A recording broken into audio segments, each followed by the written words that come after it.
kushtet e përkeqësuara atmosferike pezullohet lundrimi detar në Vlorë. Pezullimi i lundrimit do të jetë prej orës 14 të datës 24 korrik dhe do të vijojë deri në orën 6 të mëngjesit të datës 25 korrik. Në njoftimin e saj zyrtar, Kapiteneria e Portit të Vlorës ka bërë me dije se dallgët pritet të arrijnë nga 1.5 metra brenda gjirit të Vlorës deri në 3.5 metra jashtë gjirit, duke bërë të pamundur lëvizjen e mjeteve lundruese dhe atyre të peshkimit.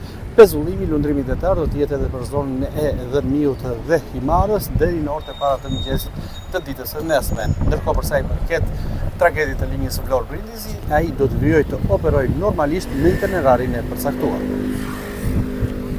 Përkeqësimi i kushteve atmosferike ka sjellë pezullimin e lundrimit për mjetet e vogla detare në Vlorë. Sipas njoftimit të Kapitenerisë së Portit, bazuar në parashikimet për mot të keq dhe përkeqësim të kushteve hidrometeorologjike, masat kanë hyrë në fuqi nga ora 14 e datës 24 korrik dhe do të mbeten në fuqi deri në orën 6 të mëngjesit të datës 25 korrik. Gjatë kësaj periudhe priten erëra në drejtim veri-veri perëndim me forcë 6 deri në 7 ball, me shpejtësi nga 15 deri në 25 metra në sekond, ndërsa lartësia e dallgëve parashikohet të arrijë nga 1.5 deri në 3.5 metra, duke krijuar rrezik për lundrimin e mjeteve të vogla. Për këtë arsye është ndaluar pajisja me lejenisje për të gjitha mjetet e vogla lundruese dhe ato të peshkimit që planifikojnë të operojnë jashtë gjirit të Vlorës në det të hapur si edhe në zonën detare Dërmi-Himar. Ndërkohë, mjetet që ndodhen brenda gjirit të Vlorës këshillohet të tregojnë kujdes maksimal dhe të marrin në konsiderat kushtet e rënduara të motit përpara çdo lundrimi. Kapiteneria u ka bërë gjithashtu thirrje të gjitha subjekteve dhe institucioneve që ushtrojnë aktivitet në fushën e detarisë të bashkëpunojnë për zbatimin e masave të sigurisë, duke siguruar mjetet lundruese në port dhe duke rritur gatishmërinë e ekuipazheve. Ndërkohë, anijet e transportit ndërkombëtar detar do të vijojnë aktivitetin normal sipas destinacioneve të planifikuara, pasi kushtet e parashikuara nuk ndikojnë në operimin e tyre.